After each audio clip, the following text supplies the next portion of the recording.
ഒരു മികച്ച HR professional ആവാൻ എല്ലാവരും ആഗ്രഹിക്കുന്ന ഒന്നാണ്. പക്ഷേ അതിലേക്ക് എങ്ങനെ എത്തണമെന്ന് ഇന്ന് ഡിഗ്രി കഴിഞ്ഞ പല കുട്ടികൾക്കും അറിയില്ല. ഇന്ന് ലോകത്തിൽ തന്നെ നോക്കുകയാണെങ്കിൽ സെക്യൂർ ആയ ഒരു മേഖലയും കൂടിയാണ് HR പ്രൊഫഷണലിന്റേത്. കാരണം ഏത് കമ്പനി ആയിക്കോട്ടെ, ഏത് IT ആയിക്കോട്ടെ, ബാങ്കിങ് സെക്ടർ ആയിക്കോട്ടെ, എഡ്യൂക്കേഷൻ ആയിക്കോട്ടെ, ഹെൽത്ത് കെയർ ആയിക്കോട്ടെ, എല്ലാ മേഖലയിലും ഒരുപോലെ ജോലി സാധ്യതയുള്ള ഒരു മേഖലയാണ് HR മാനേജ്മെന്റ് എന്ന് പറഞ്ഞു കഴിഞ്ഞാൽ. ഒരു പക്ഷേ ഇന്ന് HR മാനേജർ ആകാൻ പലപ്പോഴും പല ഡിഗ്രി കഴിഞ്ഞ കുട്ടികൾ ഒരു മെയിൻ ഡൗട്ട് എന്ന് പറഞ്ഞു കഴിഞ്ഞാൽ ഞങ്ങൾ ഏതെങ്കിലും ഒരു MBA പ്രോഗ്രാം ചെയ്യേണ്ട എന്നുള്ളതാണ്.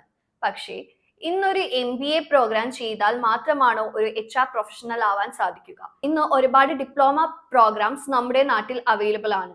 ഒരു പക്ഷേ ഏതെങ്കിലും ഡിപ്ലോമ ചെയ്താൽ മാത്രം സാധിക്കുന്നതല്ല. നമ്മൾ ഡിപ്ലോമ ചെയ്യുന്ന സമയത്ത് ആ ഒരു പ്രോഗ്രാം ഇന്റർനാഷണലി വാലിഡ് ആണോ എന്നുള്ള കാര്യം ആണ് ആദ്യം നമ്മൾ നോക്കേണ്ടത്.